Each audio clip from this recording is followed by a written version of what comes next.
padeiro, o chefe da padaria que eu trabalhava, ele era comunista, mas eu não sabia. E a polícia queria me pegar de qualquer jeito.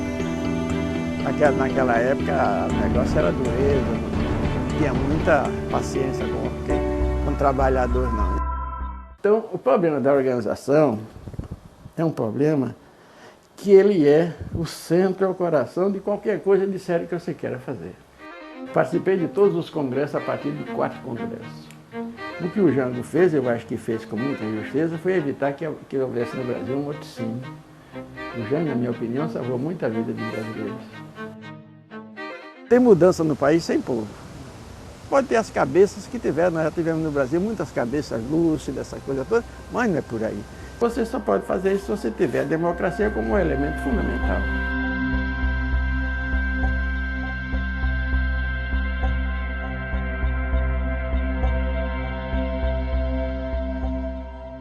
O provérbio que diz, filho de pescador, sempre é um pescador, né? Meu pai batalhou muito na vida, ele foi trabalhador, depois botou armazém, depois botou padaria. Quando ele colocou padaria, eu já era mais ou menos moleque já de 9 anos, 10 anos, passei a ser um auxiliar dele na padaria. Eu saí de Sergipe, Salvador e enrustido dentro do navio, escondido no navio porque eles queriam me pegar lá em Aracaju. Por causa de uma greve lá em relação aos padeiros, que o regime de trabalho era muito forte, muito pesado. Nós tentamos melhorar aquilo ali, não foi possível. Aí fizemos algumas coisas que não devia ter feito, mas foi feito. Dar uma surra lá num caboclo lá que furava a greve e botar os bens de uma padaria lá que furava a greve também para fora para impedir que essa coisa acontecesse. Isso em que ano, Adalberto? Isso foi em 36, fizinho de 36 para 37. Aí fui para o mercado, me ofereci para trazer uma caixa de manga de um passageiro que vem aqui para o Rio. E levando essa caixa de manga para bordo, eu também fiquei a bordo, fiquei escondido lá, embaixo de uma daquelas camas da terceira. Terceira, o navio é isso aqui. Então tem aqueles biliches, eu fiquei escondido debaixo de um beliche da tia, até que o navio saiu barra fora. Saiu barra fora, eu botei a cabeça de fora, vi sair depois em Salvador. Em Salvador eu fui procurar um trabalho numa padaria, porque as padarias, hoje não tem mais isso não, mas antigamente em toda a cidade que você chegava, você olhava assim para o espaço, você dizia quantas padarias tem nessa cidade. Tendo uma padaria eu estava salvo, né? Porque na padaria pelo menos café e pão, novo ou velho, tinha pão. Depois de rolar por tudo isso, eu cheguei em Campos. 10 de setembro de 1939, nos primeiros dias que se pensava em guerra, aquela coisa toda. O padeiro, o chefe da padaria que eu trabalhava, ele era comunista, mas eu não sabia.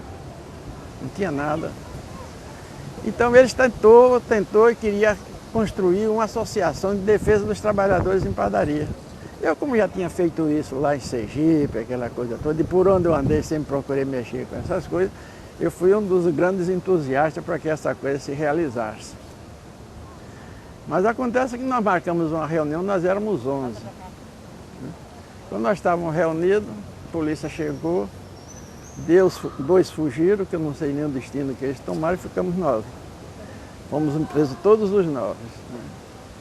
E o subdelegado era um parrudo, um criolão forte, sargento da cavalaria, na cavalaria, e que pegava a gente assim como se estivesse pegando um troço de algodão. Pegava a cabeça da gente, botava nas pernas, bunda para cima. Pá! Pá! 6 palmatorada e o xingamento. Comunista, filho da puta. Ah, comunista, filho da puta. Ah. Primeira vez na minha vida que eu ouvi essa palavra comunista, né? Primeira vez. Puta que pariu, esse troço aqui deve ser bom, porque você está castigado por causa disso. Mas, rapaz, aquilo doía, viu? Doía que a gente não podia sentar. Aí nós reunimos lá e fizemos lá um juramento dos 9. Que aquele bandido, que quando nós saímos de lá, ele não ia bater mais em ninguém, não.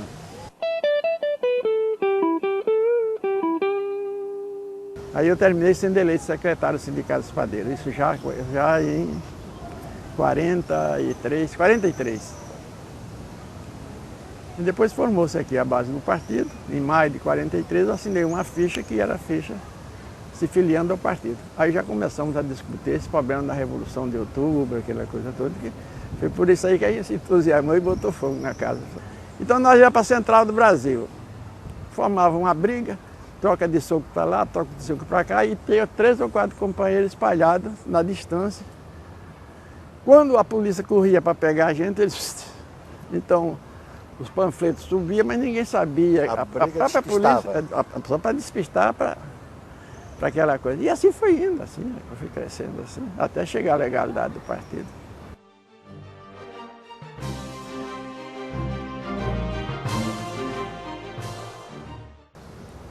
Nós já estávamos com uma base no Ministério da Fazenda. A base que nós organizamos no Ministério da Fazenda já tinha 27 companheiros.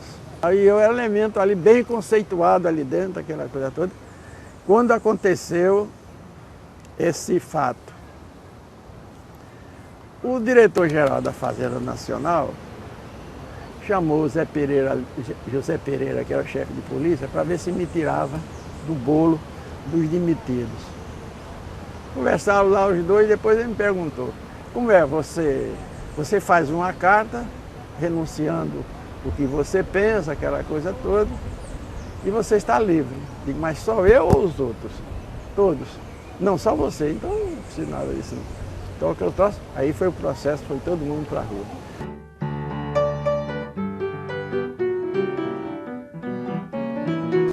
Aí eu fui trabalhar como ajudante de tecelão lá na fábrica Confiança. Nessa altura, o menino era o presidente do sindicato.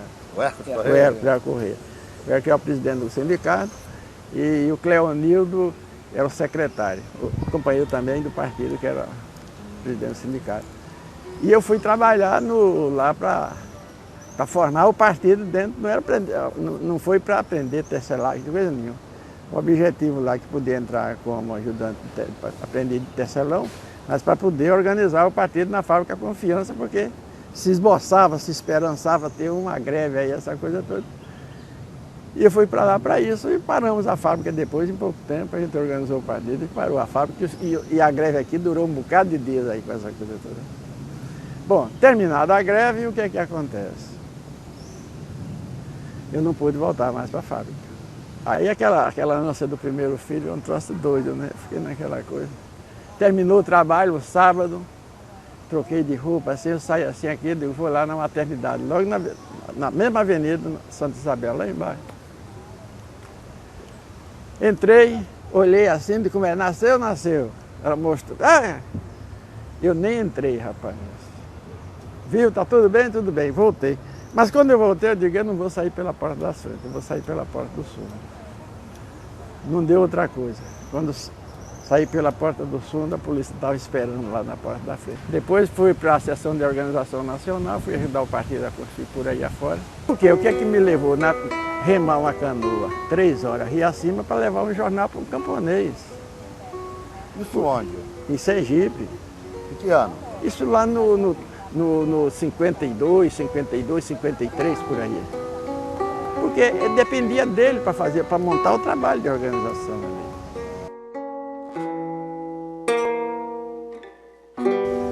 Eu peguei uma cópia daquele manifesto de agosto e levei para o meu pai, mandei para o meu pai lá em Alagoas, que ele era presidente da Câmara Municipal da cidade. Quase que matam ele por causa daquele manifesto, mas eu fiz aquilo com o maior entusiasmo. Até aí nós achamos que o caminho não era outro, não era esse mesmo. Até chegar à conclusão de que nós não éramos o realizador do processo, mas sim o orientador do processo, até chegarmos a esse ponto, foi muito sofrimento, não foi pouco sofrimento, não. Eu participei das discussões de fevereiro de 48, de janeiro de 48, chamando o povo para derrotar o Getúlio, derrubar o Getúlio. Isso é entusiasmo, isso aquilo ali era um negócio que eu queria ontem, não era hoje nem era amanhã. Manifesto de agosto, a mesma coisa, apesar de já se ter aí um sentimento um pouco diferenciado, porque quem aceitasse aquela linha, ele tinha que desprezar a família, tinha que desprezar tudo, porque ele se entregava todo a um processo de uma revolução armada, que era o Manifesto de Agosto. Quer dizer, mas isso nós vamos amadurecer isso em 58, quando achamos que Não era por aí, por esse caminho. O caminho, aqueles que estudou as ciências sociais, por uma questão de dever, ele seria o orientador do processo, mas ele não seria o executor do processo. E é o que está acontecendo hoje. O resultado daquilo vem avançando e está aí. Os frutos hoje, oriundos daquilo lá. É o povo que faz as suas mudanças. Nesse quarto congresso, nós estávamos já mudando a nossa posição com relação ao Getúlio. Nós estávamos mudando a nossa posição com relação à igreja, certo? Nós já estávamos chamando os documentos que foram aprovados do quarto congresso, era conclamando isso, trabalhar com a massa católica, trabalhar com os católicos, em busca de uma solução. Não, o Moscou é o seguinte, esse problema de viagem para o exterior em grupo, sobretudo quando você muda de clima, porque aqui é verde o tempo todo, né? Mas em Moscou é verde, depois vai amarelando, daqui a pouco fica branco. O primeiro ano é festa, esse troço aqui. Mas depois, o segundo ano, vem a saudade da família, vem a saudade dos filhos, vem aquela coisa. Mas a gente tem que ver isso outra vez. Eu já vi ano passado isso aqui, ver outra vez. Mas ainda passa. O Chove tentou fazer uma reforma e até que fez. Porque em 55, você na União Soviética, você não tinha direito a manteiga, você não tinha direito a leite. Produto do laticínio é diretamente para hospitais para doentes, aquela coisa toda, porque a economia, o resultado da guerra ainda não tinha superado essa coisa. Ele teve que rasgar em direção à Sibéria, com a discussão, com a descoberta de alguma coisa. Então, quando você vê hoje no Brasil a saúde da família,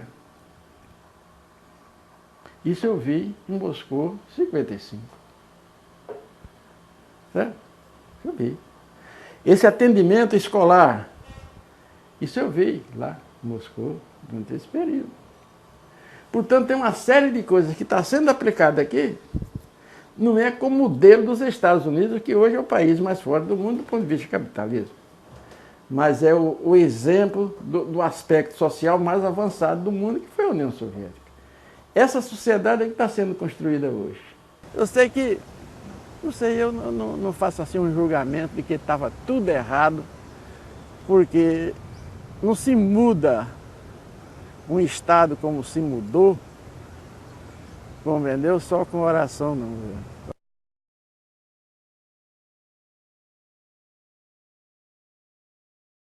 Em 55 foi JK, nós apoiamos a política do JK. Nós, inclusive, participamos, eu não, mas outros companheiros participaram da própria contra-articulação que visava impedir a posse do JK, porque você sabe que a posse do JK foi uma posse muito trabalhada, não foi? Mas o JK foi empossado, nós demos toda a cobertura, foi possível dar, né? Ele era um elemento simpático ao movimento sindical e nós também simpáticos a eles. Foi uma conjunção mais ou menos de forças que privilegiou essa solução de ele tomar posse. Portanto, era o 58, nós pegamos 58 já dentro desse campo mais ou menos ameno em que nós podíamos trabalhar em conjunto. Se bem que não foi esse problema do governo de JK que tivesse nos levado a fazer uma reflexão. A reflexão justamente ele partiu fundamentalmente das mudanças que nós estávamos observando no mundo socialista como um todo. Na época do golpe, eu estava na direção do partido aqui, eu era secretário de organização do partido aqui. Eu estava aqui em 61, com a renúncia do Jânio Quadros. Posso dizer a você o seguinte, foi a primeira organização do partido que botou o povo na rua defendendo a posse do Jânio, que foi o pessoal aqui da Guanabara. E realidade há de ser também a rigorosa e implacável fiscalização para que seja cumprido o decreto do aluguel. Eu fui o elemento que forneci todo o material de propaganda para o comício. O golpe de 64 não era um golpe contra os comunistas. O impedimento que ele visava era impedir que o Brasil se transformasse numa república sindicalista. Esse era o argumento. Claro que nós sabemos que a coisa é diferente, mas esse era a base fundamental. Por quê? Porque o partido já tinha se entrosado de tal maneira no movimento sindical que parava os portos, Oswaldo Pacheco, presidente da Confederação Nacional dos Estibadores, parava os portos a hora que ele queria.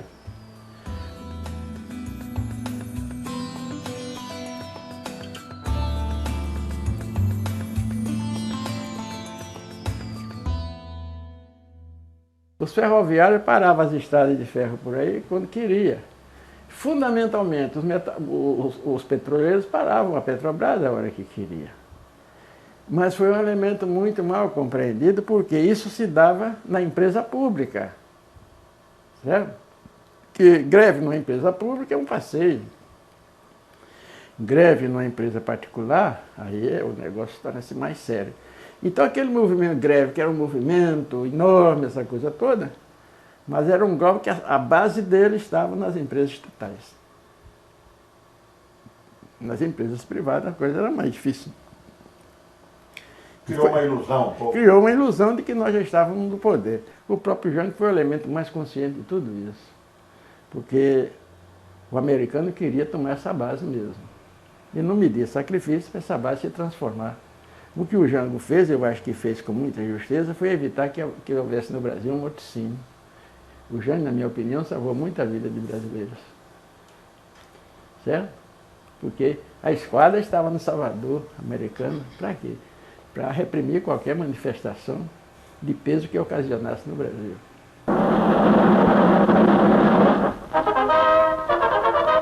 Nos termos do artigo 2º e seus parágrafos do Ato Institucional número 5, de 13 de dezembro de 1968, fica decretado o recesso do Congresso Nacional a partir desta data. A minha companheira foi presa, bastante torturada, para dizer por onde eu andava. E no dia que ela foi presa, eu estava chegando da Europa, né? E aí foi um drama. Foi presa, torturada, fez algumas cirurgias, mas não resistiu. Não morreu de imediato, morreu só 11 anos depois, sem ser mais nada que prestasse daí para dentro. O Marighella era o seguinte, o Marighella entrou muito na política cubana e chinesa, começou a fazer parte daquele movimento daquela frente cubana, chinesa, aquela coisa toda. Ele acreditava naquilo, ele sempre acreditou, sempre foi um moleque desaforado, sempre foi um companheiro 100% e queria que a coisa chegasse mais depressa do que o natural oferece para se chegar. Nós reunimos o Comitê Central e tiramos uma resolução conclamando o povo a votar no MDB, com o objetivo de atingirmos 1/3 do Congresso para poder requerer comissões de inquéritos.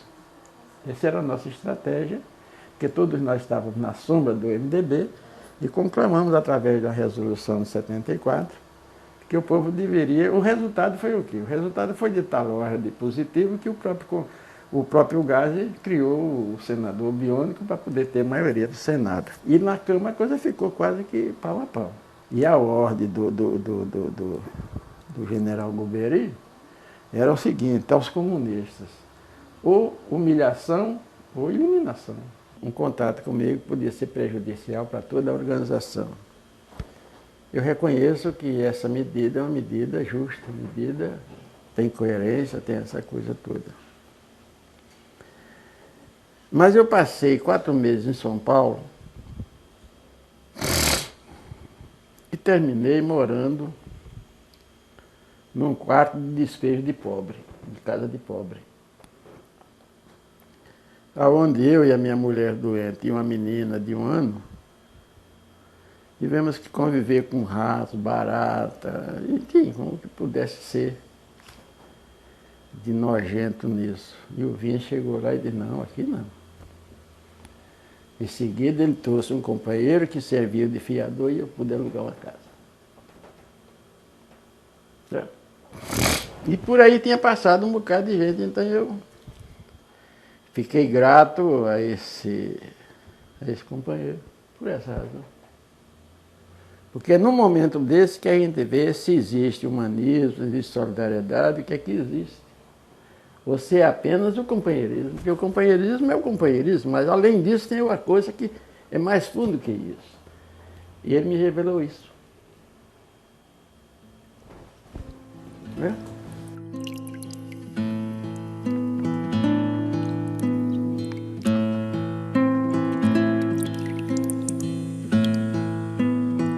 houve um período que restou para mim Araraquara, porque tinha lá o presidente do sindicato dos metalúrgicos e tinha os presidentes do sindicato dos trabalhadores rurais. Santo André, porque tinha lá um fotógrafo e um jornalista onde eu parava lá. E tinha os companheiros aqui de Osasco, de São Paulo, que também é uma... Então, essas 3 organizações ficou mantida por mim, até que a direção do partido voltou, se organizou em São Paulo e passou as organizações, aí eu fiquei restritamente só lá, a Minas Gerais. Eu fui para Minas para fugir de tudo, porque em Minas eu não era conhecido. Minha mulher era de lá, ela doente. Teve dias que eu saí para fazer tarefa, quando eu voltava ela estava na rua, de camisola. Não quero perder, de certa maneira, nesse processo, as faculdades mentais. Então já não deu mais para ficar em São Paulo, fui para lá para um apoio também dos familiares dela lá. E aí eu fui me segurando, né? Uma parte da família dela, também fui me segurando, fui passando o tempo. E a gente vai se virando. Chegou em 80, aí o partido diz, olha, você vai para a legalidade. Aí eu comprei um rádio, comprei uma assinatura de jornal, comprei um telefone, eu digo, agora seja o que for, né? Tanto quando chegou em 82 foi aquela pancada outra vez, assim. O problema com o Prestes, fala um pouquinho sobre isso. Não, o problema, eu nem me envolvi muito no problema do Prestes, como trabalhava, essa coisa toda.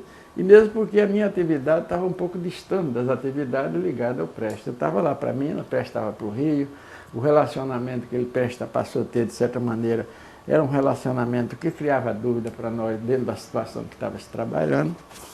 E eu fiquei com a tarefa de, agora vamos construir esse partido em Minas, porque construindo o partido em Minas, nós vamos construindo o partido num grande estado. Companheiros que eu respeito, sob maneira, partindo desse ponto de vista. É o companheiro Paulo Lisiari. O outro é Almeida. O Almeida, que eu tenho conhecimento, arrastou esse partido, para dizer sozinho, um bocado de tempo. E foi um companheiro que nunca reclamou de nada, sempre estava ativo, alegre, solidário. E aí? Portanto, é um companheiro que eu respeito. E hoje eu tenho uma admiração, sem querer diminuir essa coisa toda, mas como eu sou um elemento de organização, eu sempre gostei desse problema, sempre tive ligado a ele, eu hoje vejo como um futuro bastante alentador para o partido no terreno da organização, o Rubens Bueno. Ele pode ser pouco, pode ser ruim, mas tem que ser um partido, não pode ser uma mescla, pode ser um mosaico não, o partido tem que ser um azulejo branco mesmo, não pode ser mosaico não. Isso tudo que foi feito pelo partido durante esse período que eu me digo assim, atrás, porque todos nós éramos jovens. Não medíamos consequência para fazer o trabalho que estávamos fazendo. E se quisermos avançar hoje, nós temos que ajudar essa juventude a ter a mesma compreensão. Então, o que é que o PCB fez? Eu sou filho de camponês salariado. Peguei o mundo, encontrei o mundo aberto para mim e encontrei nesse mundo aberto o partido. Veja hoje.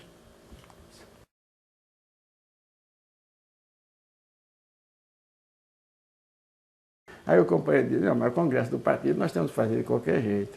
Tem lá as 3 histórias do pau lá em cima do Guarapé, vamos fazer lá. Então pegamos uma canoa, parece que eram uns 10 ou 12 companheiros, aí fomos no Guarapé lá, ué, lá montadinho, o pessoal tinha lá um quartinho, aquela coisa toda, e lá nós fizemos o congresso. E a alimentação, na última hora, o que é que a gente vai pensar? Não tem problema. Arranjou qualquer coisa, botou uma linha, daqui a pouco puxou um peixe, e nós comemos o peixe assado, e o congresso foi feito assim mesmo. Quando o partido quer realizar qualquer coisa, meu filho, não tem força que impeça. Tem que ter o desejo de fazer. Mas se tiver o desejo de fazer, a gente faz.